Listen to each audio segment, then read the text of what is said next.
Hi, how are you? My name is Professor Aftab Khan, and I'm teaching you international business.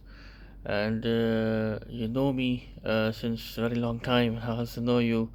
Okay, so in the continuation of those lectures, we start our lecture today regarding international business for our international business students. So international business, what we were discussing previously in the past, so many things we have covered in our previous sessions. Okay, so in those sessions, actually, international business refers to the goods or services, technology, capital, or knowledge across national borders and at a global or transactional scale. Okay, it involves many things, which is the cross border transactions of goods and services between two or more countries, transactions of economic resources, which includes capital, skills, and people for the purpose of international production of physical goods and services such as finance, banking, insurance, and construction. Okay, international business is also known as the globalization. Okay, globalization is also known as the international business. And what globalization is? The globalization basically is, uh, you know, is a miracle of internet. Nowadays everything is in our fingertips. Okay, so these internet, everything is based on the internet. So which means that to conduct business overseas, uh, multinational companies need to bridge separate national markets into one global marketplace, and there are two macro scale factors that underlines the trend of greater globalizations. The first consists of eliminating barriers to make to cross-border trade easier. For example, free flow of goods and services and capital referred to as free trade. Okay, so in the field of economics also, free trade is very important. Free trade is very important. Okay, and the second is the technological change. Okay, particularly developments in communication, information processing, and transportation technologies. Okay, so this is known as the free trade. And the overview. Okay, international business is also defined as the study of internationalization process or multinational enterprise. A multinational enterprise is a company that has a widen approach to market production and or operations in several countries. Well-known M&Es means multinational enterprises include fast food companies such as McDonald's, Starbucks. Starbucks is also a coffee company. Everybody knows this.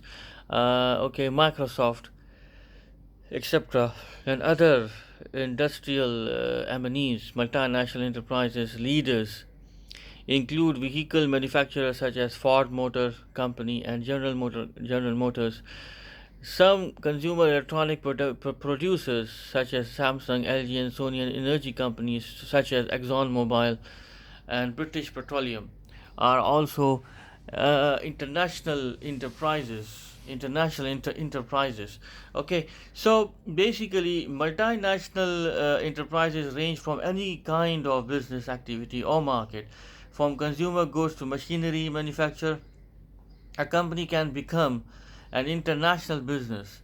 Okay, so my dear students, actually, therefore, a conduct to conduct business overseas to conduct business overseas overseas is um, companies should be aware of all the factors that might affect any business activities, including but not limited to difference in legal system, political system, economic policies, language, accounting standards, labor standards, living standards, environmental standards, local cultures, okay, corporate cultures, foreign exchange markets, tariffs, imports and export regulations, trade agreements, climate and education.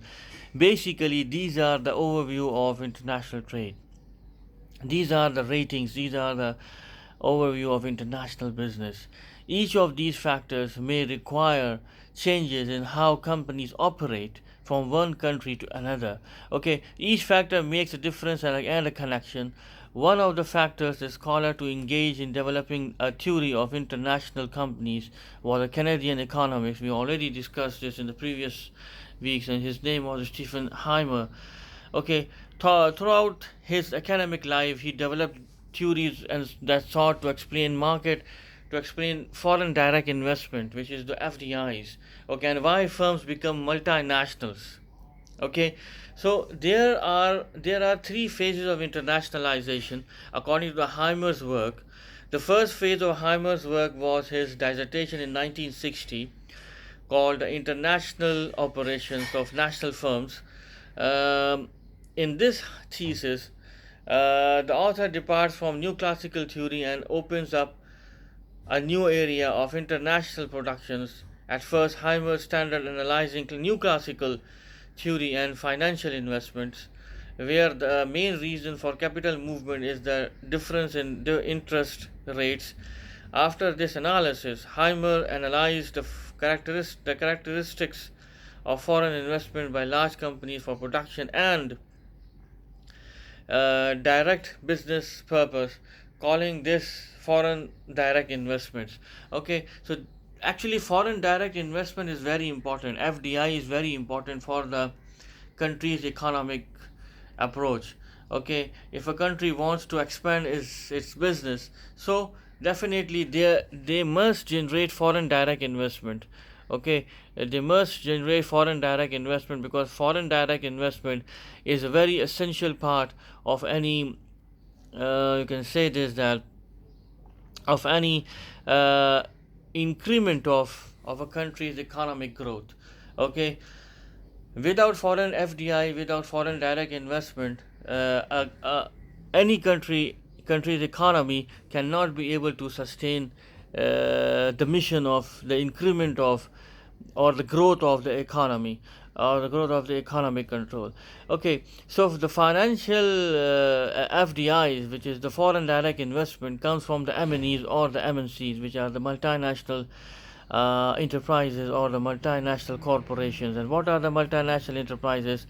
Basically, these are the larger companies, and we also know this. For example, Microsoft, for example, Ford, Hyundai, Toyota, and many other countries of the world, companies of the world, which are working in different countries of the world as well.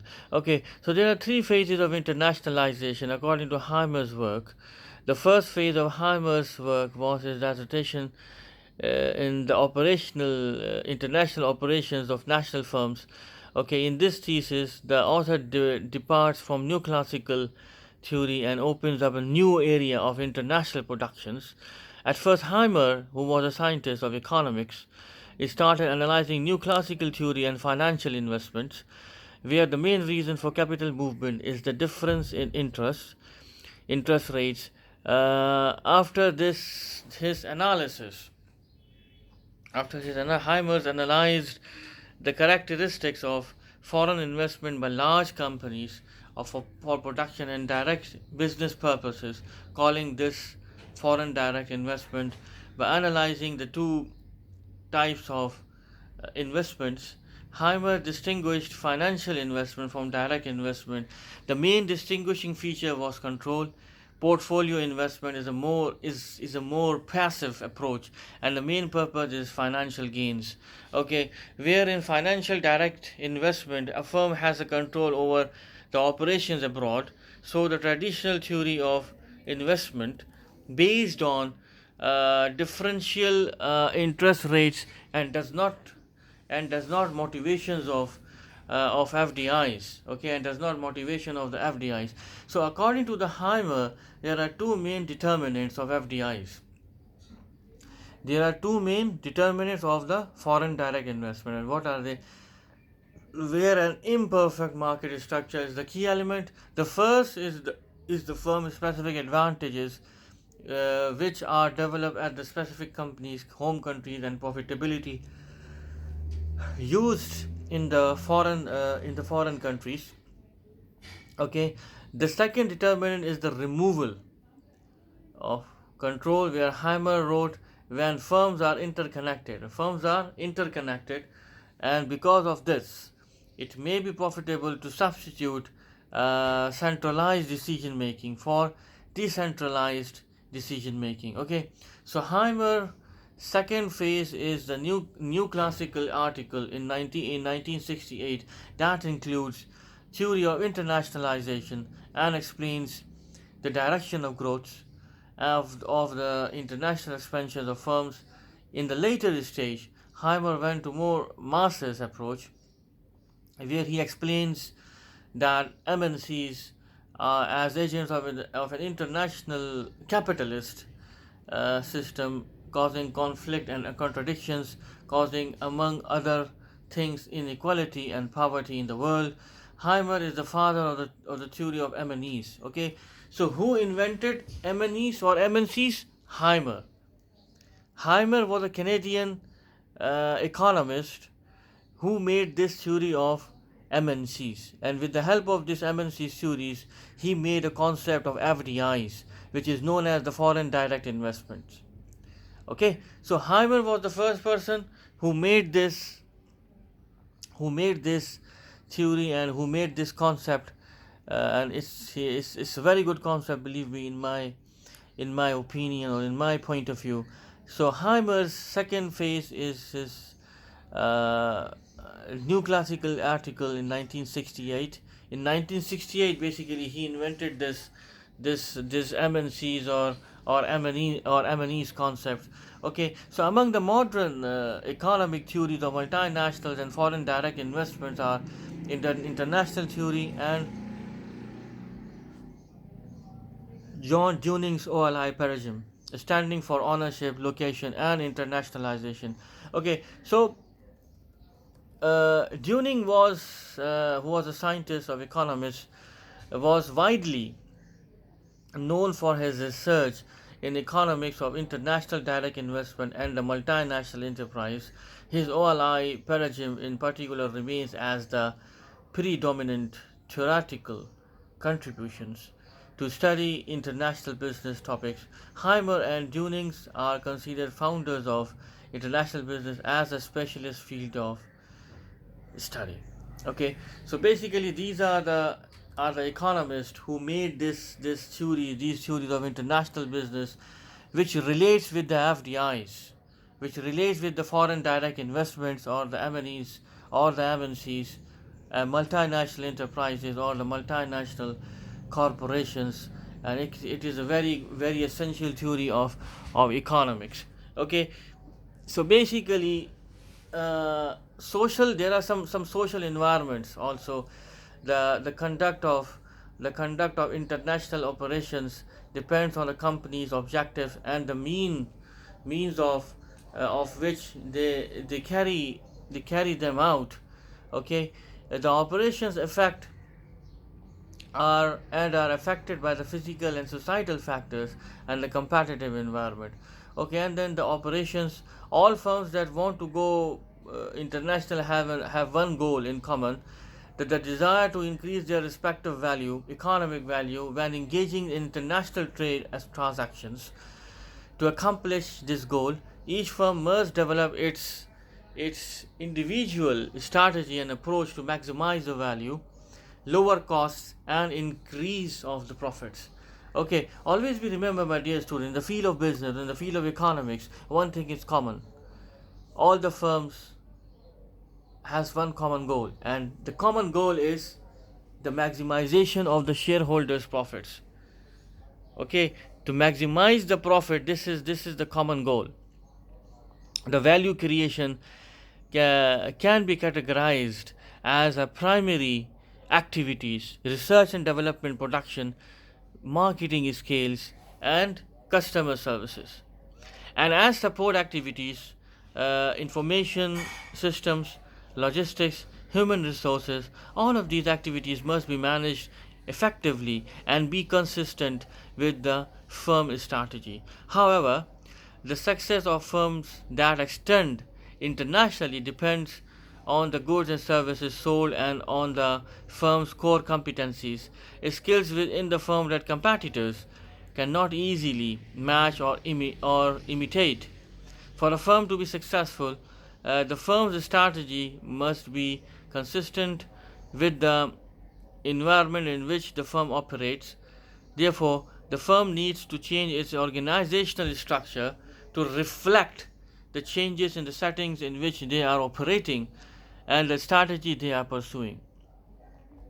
Okay, so these are the common goals of international business in terms of economic control as well.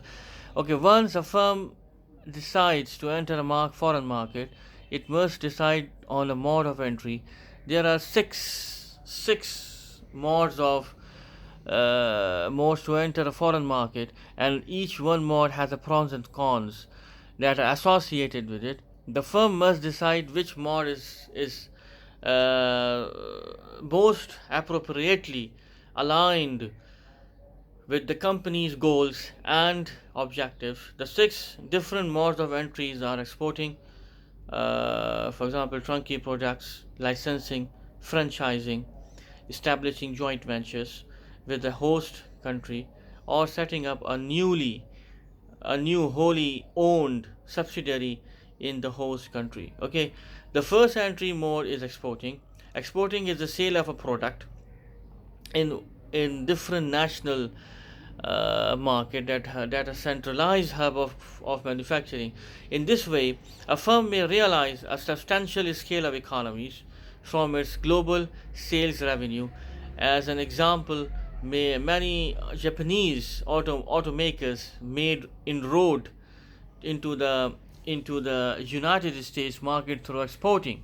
Okay, so there are two primary advantages to exporting: avoiding high costs of establishing manufacturing in a host country, where these are higher, and gaining an experience curve. Some possible disadvantages to exporting are high transport and high tariff barriers. Okay, so the second entry mode is the turnkey projects. In a turnkey projects, this is an independent contractor is hired by the company to oversees all of the preparation for entering a foreign market. Once the preparation is complete and the end of the contract is reached, the plant is turned over to the company fully ready for operation. Okay, turnkey projects means that, for example, Samsung is a South Korean company. Okay, and Samsung is making a plant in India. Okay, Samsung has built a plant in India to produce the goods and services in India. Okay, so this is known as the turnkey projects. Okay, because India has the highest population of the world after China. India is the second populous country of the world after China. Okay, so the turnkey project, with the help of this project, the South Korean company Samsung approach the highest number of population of any country of the world in terms of population, of second highest country of the world in terms of population. The more population there are, the more selling of their products, the more users they have. So this is known as the turnkey project. In the field of economics, in the field of business, basically this turnkey project has a very important role, or has a vital role. Licensing and franchising are also the two additional entry modes that are similar in operation.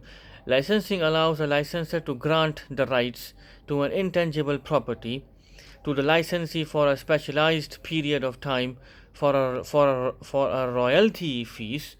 Okay, franchising on the other hand, is a specialized form of licensing in which the franchisor sells the intangible property to the franchisee, and it also requires the franchisee operates as dictated by the franchisor.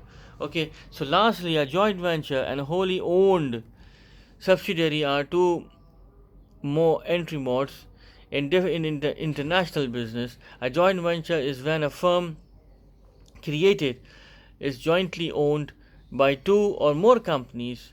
Mostly joint ventures are 50-50 partnership. This is a contrast which is wholly owned subsidiary. When a firm owns 100% of the stock of a company in a foreign countries, because it has either set up a new operation or acquires an established firm in that country. Okay, so the joint venture basically is a merger or a wholly owned subsidiary of two entry modes in international business. Okay, when firm created jointly owned by two or more companies. Okay, when a firm created which is jointly owned by two or more companies, most joint ventures are 50-50 partnerships. That is in contrast with a wholly owned subsidiary when a firm owns 100% of the stock of a company in a foreign country. Okay, so this is known as a joint venture. Basically, joint venture is also a very popular source of earning money in terms of business.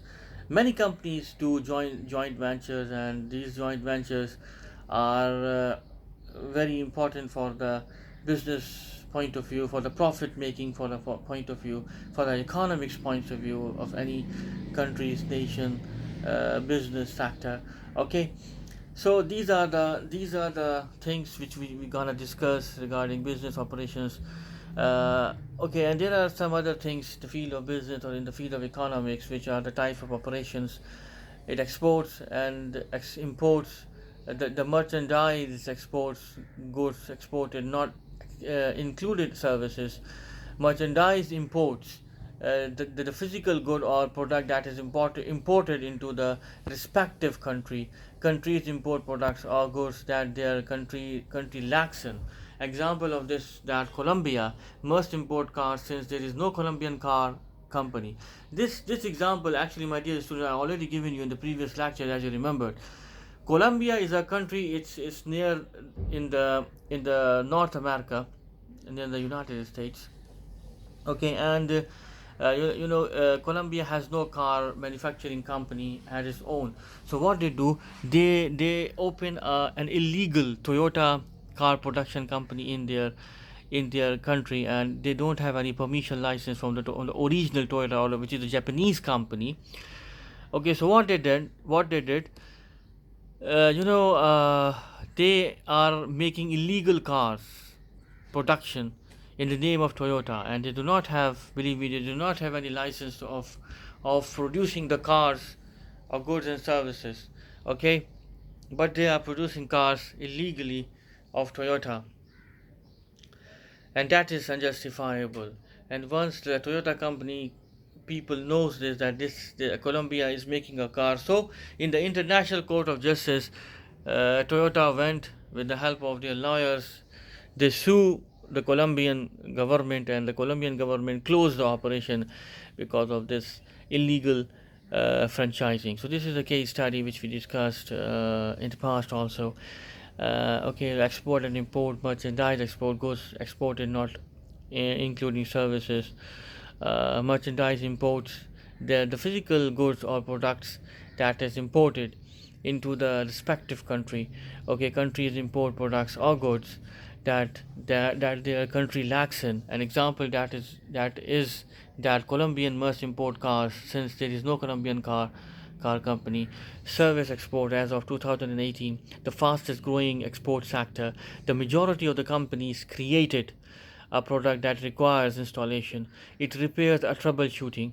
Exports is simply a resident of one country providing a service to another country, a cloud software platform used by people or companies.